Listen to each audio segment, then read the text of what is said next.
there was a guy, Italian guy around me, right? He kept coming to me. He had a couple of gas stations on Long Island. He had like a wholesale operation. So he comes to me and he says, Mike, he says, I got these two guys from another family. They keep trying to extort me. He said, you got to help me out. Because I was kind of the guy on the island when I moved out there. I did some research on this guy, and I found out that he had testified in a civil case against the governor's brother at the time. So I didn't want to have anything to do with him, right? He kept coming back. He said to me, listen, if you help me out, I got a way to defraud the government out of some tax on gasoline. So he got my attention, right? I hated the government.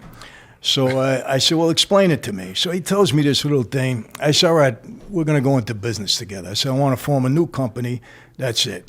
So I get rid of the two guys that were bothering him. I didn't get rid of, I made them go away.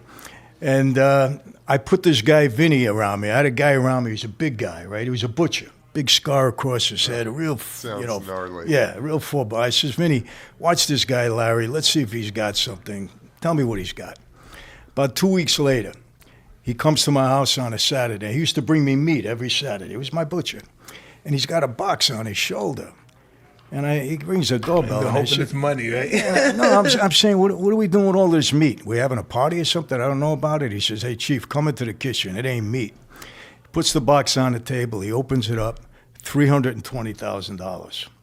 He said, this is the first week's take in the gas business. Smelled like gasoline, right? I didn't care what it smelled like at that point, but he got my attention. So what happened, Mike, over the next 8 years, I took that from $320,000 that week to almost $10 million a week. We had about 350 gas stations. How many people were getting that money? How many people do you have in your crew that was getting that money? Well, I was supporting a lot of people, the guys at work, and I was kicking up to the family. I was giving them $2 million a week. You got $2 million a week, it buys a lot of loyalty, as you know. You know what I mean? So I would think hell yeah, I would say, go ahead, man, do what the fuck you want to do. Yeah.